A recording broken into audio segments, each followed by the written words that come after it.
All right, I'm on the line with my next guest, who is Joseph Joey Ruzevich, and he is a Democratic candidate in the March 17th Democratic primary for the U.S. Congress in the 6th Congressional District in Illinois. Joey, as he's called by friends and supporters, attended Brother Rice High School. He went to Moraine Valley Community College, where I went, by the way, for a few semesters. And then he finished his computer science degree at Loyola University in New Orleans on an athletic scholarship. And you've done a lot of technology work, right? I mean, that was your career, Yes, correct? sir. And tell us just a little bit about yourself. Sure. So, as you said, originally from Orland Park, Illinois, I went to Brother Rice High School in Moraine Valley. At Moraine, I played basketball. I was blessed to receive a scholarship to Loyola New Orleans. I was one of five, not 500 or 5,000, but five computer science majors coming out of the class of 2019. And I was very lucky to be recruited and get a job as a machine learning researcher for a subcontractor of the Department of Defense. And then I had an interest in mobile app development. And so I learned that skill and I was able to land a job with a Silicon Valley technology company doing mobile app engineering. While I was doing that, I was 100% remote in the city of Chicago. But I learned a lot, and I was able to then start my own small business, which is a mobile app development studio, where I help small businesses who are priced out of the technology market. Usually, it costs 150 to $250,000 to develop a mobile app for a business, and so I try to lower that barrier to entry with a lower cost to develop the app, and then we do a revenue sharing model where if my technology helps their business make more money, then we can share that additional revenue.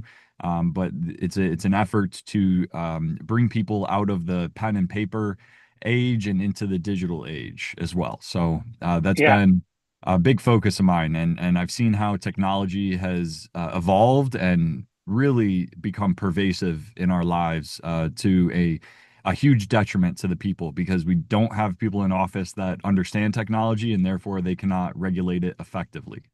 And you bring up the technology, and I just want to mention, I subscribed to that famous AI, which was Mm. promoting itself, saying, "Hey, we'll help you make an app." And I thought, okay, I'll do that. So they charge a little money. I end up spending about $100. And by the time I get into it, they say, "Oh yeah, we can do an app. Oh, by the way, if you want more than 20 people to use it, it's going to cost you $1,500 a month."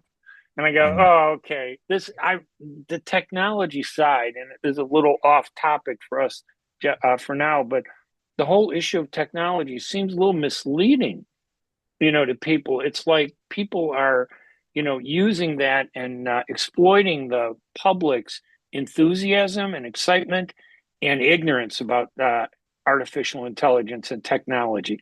Yeah, absolutely. We have technology CEOs that are just becoming salesmen, and they are claiming that this technology is going to be used for good to cure cancer and all of that. But what we've seen is that the technology is only being used to extract more wealth from the middle Right. class and bring it up to the top 0.1%. And we should It, do something about that, shouldn't we? I mean, to we protect should. the And public from their enthusiasm, maybe. absolutely. Not only that, but we should immediately regulate and require safety measures to be put into this technology. This is an easy fix, especially for kids, when it comes to safety and interacting with, let's say, a human imitating chatbot like ChatGPT. It's having detrimental effects to children, to kids, to teenagers. It's producing antisocial behavior, a minimization of human to human contact, and just been completely destroying their ability to learn. So these safety measures could be very easily put into this technology, but that costs money. It costs money to have the software developers create the safety measures, and then it reduces the amount of money, the profit that those companies would make because the kids would be using it less. So until somebody in Congress decides to push forward and say we absolutely need to have this for the safety of the kids, it's just not going to happen on its own. Now, obviously, I want to talk a little bit about the Middle East. Yeah. The Arab community from Orland Park has one of the fastest growing Arab American communities. The 6th District has one of the largest Arab and Muslim populations of a lot of congressional districts, probably among the top 10 in the nation.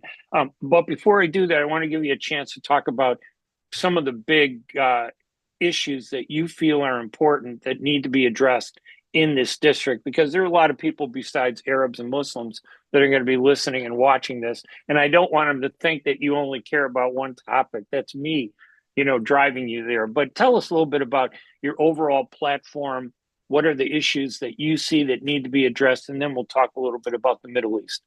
Yeah, I also want to say that I believe a lot of issues that affect people at home, the kitchen table issues, are tied to the Middle East, to what we're doing there, because we're spending so much of our tax dollars on war That's year after true. year after year when we have, small businesses struggling against these monopolies that are getting government contracts. And we can talk about technology and how Palantir and their surveillance state in Gaza, in Palestine, is being brought home and to surveil us. And so they are very closely linked. But I will say, outside of just ending the genocide in Gaza, cutting off aid to Israel for the genocide that they're committing, I would love to be able to focus on. The word affordability is being thrown out there. And so I'm just going to be very specific. Housing, Right. building more housing, electricity prices. This is a technology issue because data centers are coming into the state of Illinois, currently using upwards of 9% of the entire state's electricity. And that electricity supply has not increased. And so the demand increasing is causing all of us to pay the premium on that same amount of supply of electricity. So I would love to be able to pass federal legislation that requires data centers to bring their own energy to a state or locality whenever they decide to come, so that we're building out our energy infrastructure, we're increasing the supply of green energy that we have, and we're also not pushing that cost onto the consumer. Further, I would love to be able to pass Medicare for all, because we see how expensive Medicare or medical costs are. The insurance companies are just stealing money from the constituents. They do not provide a service. It's really gone the way of, okay, it used to be you pay a little bit in and it was worth it, because if you had a catastrophe, God forbid, a medical emergency happened, the insurance would cover the vast majority of it. But now we've gotten to the point where, again, technology is being used to deny people's claims. I mean, United Healthcare had an AI algorithm denying upwards of 91% of people's medical claims incorrectly, by the way. So they They're the know worst healthcare they are. service out there. They're just terrible. Yeah. And And I have them, because, unfortunately, and I hate it. yeah, I mean, that's a We lot of don't have a people. choice. A lot of people were stuck, Exactly. and then we're actually victims of a healthcare system that wants to tell me what I need to do, and limit me when these healthcare executives are making hundreds of millions of dollars. That this Yeah. industry is profiting off of us while so many people are dying. That's a big issue. Absolutely. And you see more and more people just going without insurance because they can't afford the premiums, and it's not Right. worth the $10,000 deductible that they would have to pay just to get a little bit of coverage. So at this point, if any senator or congressperson is not for Medicare for all, they are for the continuation of the insurance companies maximizing their profit to the detriment of the people. And now, any other issues you want to, general issues that you feel are important to the voters? I don't want to close that door to that before we get into the Middle East. Anything else? Yeah, yeah. Breaking up monopolies is one of my biggest goals when in Congress, because the monopolies are driving up the prices for all of these different issues that we're talking about, especially with food. Tyson is closing down a plant in Nebraska, and choosing to close it down instead of selling it to one of their competitors, because they want to keep that market control and limit the options that cattle ranchers have to go to sell their products to. And so, if we do not break up all of these monopolies in the agriculture sector, in the technology sector, I mean, even in the entertainment sector, we just saw the announcement of Netflix potentially buying Warner Brothers Brothers Discovery, which has HBO Max. And so now the two biggest streaming services are going to merge and reduce the amount of movies that go to the theaters, killing the small theater chains, and definitely going to raise the price of these streaming services. They've already Netflix used to be $7.99 for I no ads. remember. Yeah, Right. and now it's $17.99 for no ads. Uh, over the I, course of what, I'm five, paying 7 years? I'm paying 24.99 a month for Yeah, no ads, exactly. because they told me that I need 4K, and I'm just going to reduce that back down to 17.99. Nobody's regulating this stuff. It Nobody's doesn't. regular. It's like everybody's. It's a wild, wild west out there. Do you think there Exactly. needs to be some regulation over There what these absolutely companies are charging? Absolutely. Not even just necessarily price controls. I don't want to go that route. I want to go the Right. route of breaking them up and causing them to have to compete and lowering the prices that way. So you have, no competition now for Netflix, and they're going to be owning the largest IP suite of information and entertainment. And so they have control of the prices of those streaming services, and they're just going to continue to jack it up, jack it up, jack it up until we're paying, $50 a month, and it's like cable all over again. So yeah, we absolutely need to be breaking up these massive technology monopolies. We need to use the existing antitrust laws on the books, and then we have to write new antitrust laws that are specific to technology companies because they're very slippery. And we saw this with Lena Khan, the former FTC chair under Biden. She was successful in some of her legal battles against the monopolies, but at the same time, she unfortunately lost a couple of those battles because the lawyers, the high-powered, high-paid lawyers of these technology companies are able to argue that, oh, we might have 92% of the search market, for example, with Google, but Google only makes, is 7% of the phone market. So therefore, we're not a monopoly, and it's just ridiculous. So we absolutely have to enforce these antitrust laws that we have. All right, let's shift a little bit over to the Middle East. Like I said earlier, we have 17 members in Congress, two U.S. senators. Only two of those 17 members of Congress have said absolutely they will not take any money from AIPAC, which is Israel's powerful lobby, probably the most powerful lobby in the United States. Mike, one of this congressman that you're running against, Sean Casten, he's been sliding on being a Democrat for the last few years. He's received almost $300,000 from AIPAC, and that's far. I mean, that's 10% of his budget. Yeah. 10% of his money comes from a lobby, a foreign lobby that's impacting the Middle East. That's so important to this district for two reasons, as you pointed out. One, we're paying the taxes that are funding the war. Our money goes to the Middle East, and it's a moral issue. And it doesn't seem like he's taken a position. Only two congressmen have said that they were not taking money because they're critical of Israel's policies. Dalia Ramirez and outgoing Congressman Jesus Garcia. What's your position on the Democratic Party? I mean, what does a Democrat need to be the right person to hold office?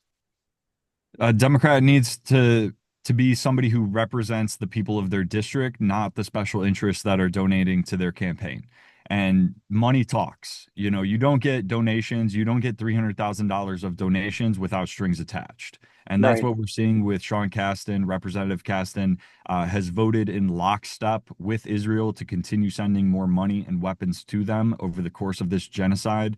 He has been unwilling to sit and speak with his constituents that are Arab and Muslim and Palestinian specifically in his community.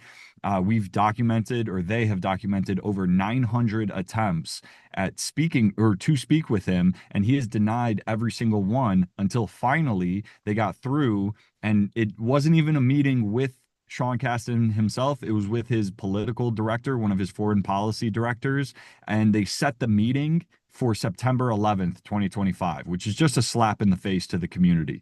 So the fact that he's willing to accept this money and he's willing to continue to support Israel, even though every single reputable organization in the world has come out and said that Israel is plausibly committing a genocide, he has refused to even sign on to the Congresswoman Delia Ramirez, who you mentioned, her Block the Bombs Act, which would only reduce and prevent the offensive weapons being sent to Israel. And he's still unwilling to even sign on to that. So that's the power of these special interest groups, is that if they're donating to you, you are doing what they say. And there's no daylight between what they want and what you're able to do. You have to listen to them. Otherwise, that money dries up and they go and support somebody else. So what we need is somebody who's running a grassroots campaign like myself, who's able to wear a keffiyeh and not feel any pressure, because I know that this is the right moral side to be on. And we need people that are just of, by, and for the community, unwilling to take money from the special interests, because I know when that money comes, there's going to be strings attached. Yeah, and you're not, and just to be on the record, and this is terrible that every time I interview somebody, I always have to ask this, because when you criticize Israel, they say, "Oh, you're anti-Semitic or you're anti-Jewish." Are you anti-Semitic? Do you oppose Israel, or is it Israel's government and politics? Address that issue, because they use that as a bludgeon to silence people, and a lot of these congressional members are afraid to stand up to that attack. That's exactly what it is. It's fear of being called anti-Semitic. I am not anti-Semitic. I abhor anti-Semitism. Anybody that is hateful of a group of people simply because they are the way they are, whether it's religious or racial, is disgusting. And I would not have anybody like that a part of my campaign. This is about a political movement called Zionism that is connected with the Israeli government that seeks to take land from the Palestinians, which is what has been happening since 1948, when the Balfour Declaration was passed, and 55% of Palestinians' land was stolen from them under threat of death. That was the original Nakba, 750,000 people forcefully removed from their homes. So if I go to somebody that owns a home in District 6 and I say, "Hey, the British government told me that I get 55% of your homeland now," you're going to defend your home with your life. Well, congratulations. Now you're a terrorist because you're defending your home. So that's how we have to think about this issue, is that it is not a religious fight between Judaism and Islam. It is a political fight. It is a land grab fight, and that's all that it has been since the beginning. So again, yeah, go ahead. No, and I was going to say that is that why when I go to when I listen to Sean Casten, I've known him a long time. I've talked to him. When he needed us, we would talk to him. Once he didn't need us, we couldn't even. I couldn't get him to respond to my calls. I couldn't get him Exactly. to respond to me. He represents this district where I live, and he knows how involved I am in the Arab community. I'm not asking him to be anti-Israel. I'm asking him to be fair. I'm Right. asking him to make the American people and their interests the priority. It seems like he says certain things like, "Oh, I support the two-state solution. I support aid to the people in Gaza." But then all of his support that he provides to the Netanyahu government through money and funding and political support seems to contradict that. Is that a problem that the Democratic Party is having, and why it's so weak, not just in Illinois, but nationally?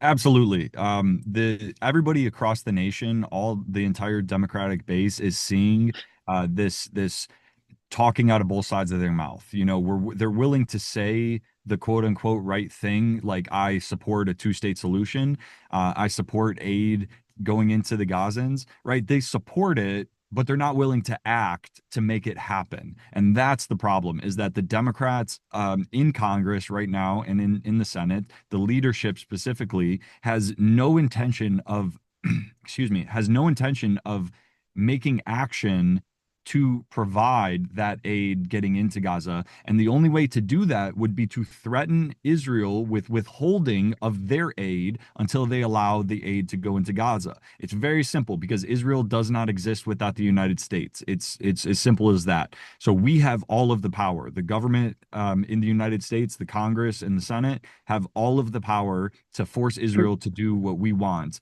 And if they And want aid to go into Gaza, they can make it happen. But because they don't actually want it, they just want to pay lip service to those ideas. That's all they're willing to do is say words, not take action. is that why the Democrats are so weak in Illinois? I mean, it's like, That's one of what the major issues for sure.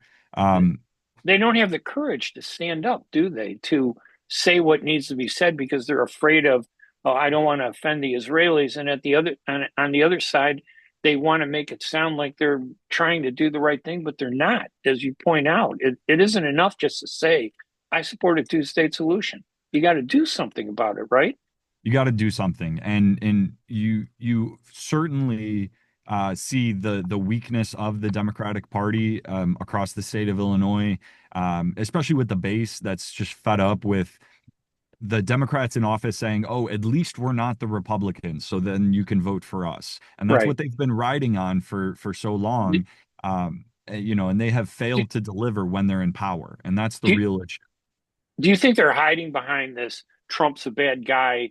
Hey, why talk about the real issues when I can just fight with Trump? In other words, they say they're upset about the polarization, but they use the polarization so they can deflect away from what they're supposed to be doing.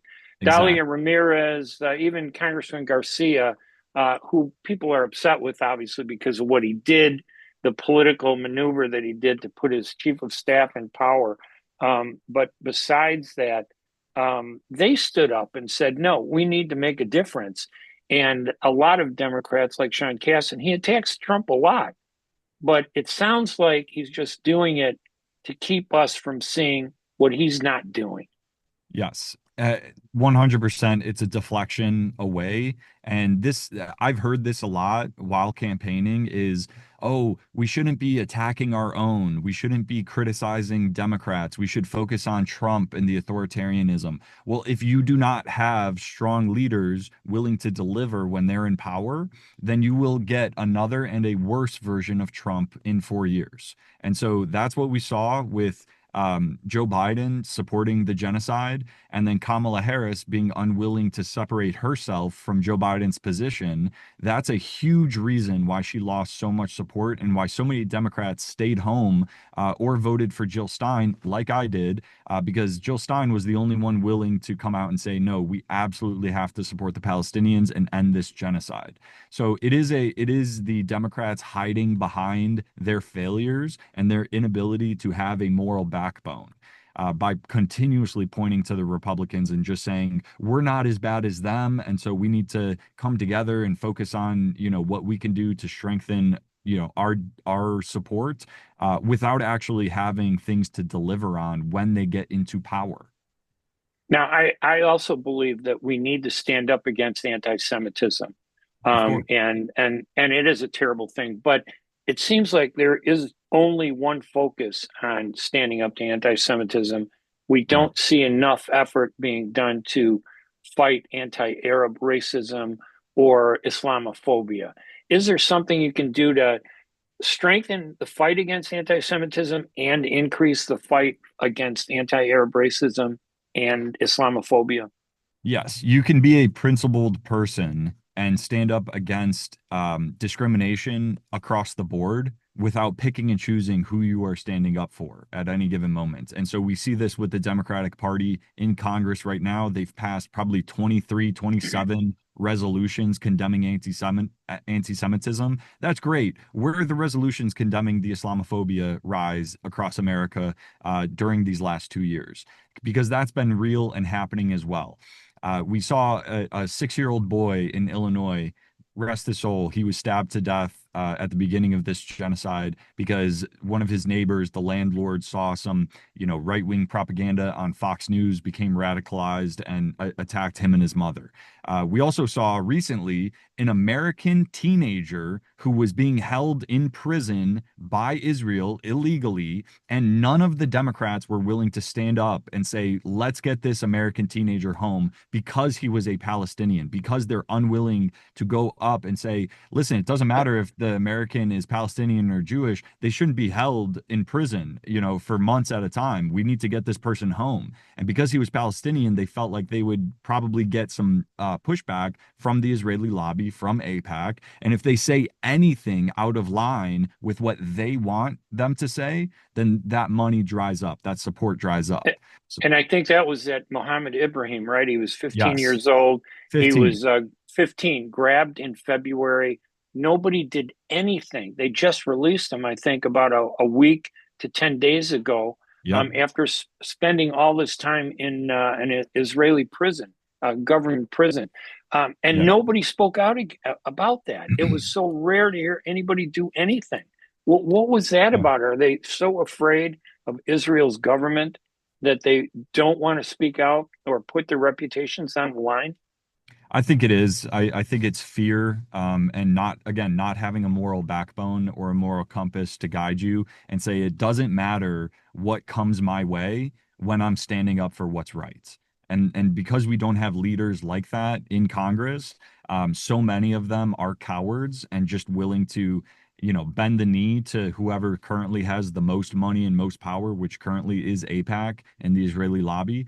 They just don't want any heat whatsoever. And so they avoid the issue like the plague. And it's, again, to the detriments of the American people and American citizens. When you go abroad, when I go abroad and I have that American passport, I at least have the faintest belief that if something bad happens to me in a foreign country, my representatives will stand up and defend me and make sure that I'm given, a fair trial or given the opportunity to come home, and that they will fight on my behalf. And that is not what has happened with this Palestinian American teenager who was, again, taken by the Israeli army with no charges against him, never given a trial, never given access to, a lawyer or the consulate or anything like that.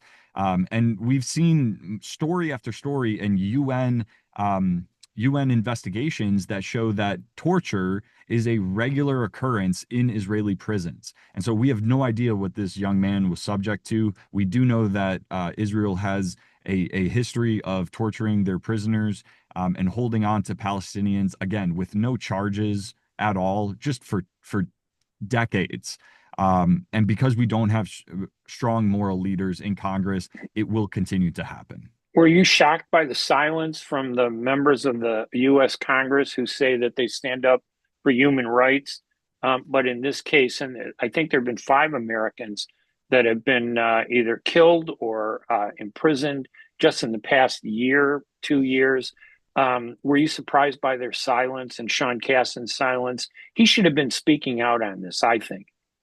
I was surprised, but just a little bit surprised because the more I learn about how many Americans have been killed by Israel, and how little people have spoken out in the past. Let's say, for example, with Rachel Corrie, the young American teenage girl that was run over by a bulldozer by Israel. Made in Nobody spoke. Illinois, made Yeah, in Illinois, down in exactly. Peoria. Exactly. So, All right.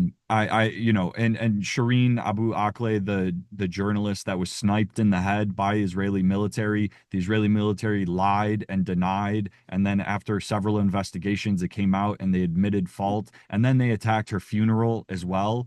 It's been too many times that this has happened, for me to be super surprised that nobody's speaking out. And this just strengthens my desire to run for office and to get these, again, weak moral leaders out of office.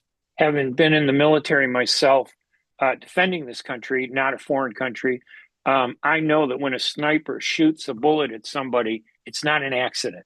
No, You sir. don't hit a 15-year-old kid or a 10-year-old kid in the head with a sniper bullet by accident. Not That's at all. targeted and it's intentional, and I agree with you. Just a quick final question. I know you're out there working the district, and I hear so many good things about you out there. What talk about the Arab American community and the Muslim American community?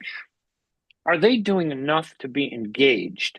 Are they afraid? Do you sense that they're afraid of the system? Not everybody, but it's hard to generalize everybody. It's not a stereotype, but do they need to do more? Can they do more?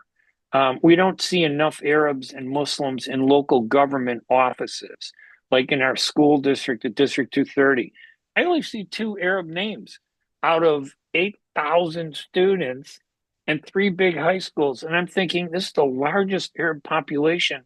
Where are the Arab names in that administration? So I And I use don't. that as an example. I Yeah, don't mean yeah. to drag you into a No, no, no. problem, but I'm happy to talk what do you about it. say to Arab Americans and Muslims about what they need to do and maybe do better or be more engaged? Everybody needs to be more engaged across the board as far as American politics go. You know, the voting percentages for primaries is abysmal, regardless of race or religion. So certainly everybody across the board has to do more, can do more. But I would say to the Arab and Muslim community, if you're not involved now, when your family members, your kindred spirits, even with the same religion, are being slaughtered by your own government and with your tax dollars, what's it going to take for you to get involved and to start supporting candidates that are running against these Zionists that are unapologetically sending more money and weapons, your money, to this government of Israel to slaughter your people? This is the time to do it. If this isn't going to motivate people, then nothing else will. And I don't necessarily think it's fear. I think it's apathy, because there have been so many candidates that have burned the Arab and Muslim communities in the past, that have turned their backs on them. I mean, for God's sakes, Representative Sean Casten's one of them. He was going to the mosques and speaking to Arab and Muslims and saying all the right things, and then he completely turns his back on them. So I don't blame them for taking a step back and just feeling hopelessness. But right now, there is a slate of candidates, not just myself, but across the state of Illinois, across the United States, that is standing up, is vocally opposing Israel and their genocide, and willing to stand with you. We will not turn our backs on you. We are moral and we are principled individuals. And I'm sure you've heard this before, but we have to try to get the current people out, because if they continue to be reelected, absolutely nothing will change. And I know that most Arab and Muslim voters are not even single issue voters, and I know that they're business owners, they're doctors, they're lawyers, they're garbage men, they're engineers, they're regular people, and they care about all of the same things that the rest of Americans care about.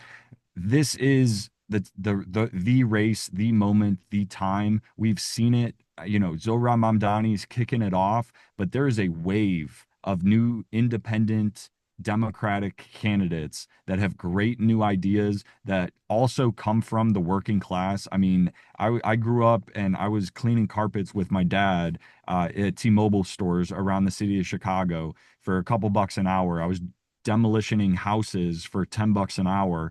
And then I was able to work my way up to become a software engineer. So I come from the working class. I want to represent the working class. It's an economic issue. It's a moral issue. It's a civic issue. And there are great candidates across the board that I would definitely recommend looking into. You have to get involved. You can't just sit on the sideline and post online. You cannot just go to protests. We see how effective the Right. protests are. They are not effective. I've been there. I've been in downtown Chicago with tens of thousands of other people marching in the streets, shutting things down, and we continue to be ignored. So we have to start taking effective steps in order to remove the people in power, because that is the only way that things will change. It's the people in power that matter the most. They make all the decisions. So if we're not running for office, I would encourage everybody to consider running for office, whether it's local school board, county board, township board, whatever it is, state, federal, local. You have to get involved if you want to see change. That is the only way change happens, is by taking a position of power. And I think running for local office is the most important place for Arab Americans and Muslims to start. You've got to get involved at the grassroots. if you want to Absolutely. make a change at the higher national level. I know you're not going to turn your back on the Arab or Muslim community or the residents of the 6th District if you're elected and when you're elected on March 17th at the Democratic primary. Joey, thank you so much for taking the time to talk to us. We really appreciate it. Thank you, Ray. It was a pleasure. I'm happy to come back anytime. And give us your website for listeners where they can go to get more information on your candidacy. Sure. It's my name, Joey, the number four, Congress.com. And then on all social media, it's Joey Ruzevich, IL6 on every Okay. social media. So please All right. follow us. And please make a small donation if you can, because we are going up against a guy who is fully funded by the Democratic machine, and we're a grassroots campaign. I do not take money from AIPAC or any of the associated lobbies. I don't take money from any corporate PAC or special interest groups. We are 100% grassroots. So if you can't donate your money, please donate your time or your skills. We'd love to have you. Please reach out on the website, send us an email, send us a message on social media. We're building this coalition together, one step at a time. All Thank you. right. Joey Ruzevich, thank you so much, Joey, for doing the interview. Of course. Thank you, Ray. Take care.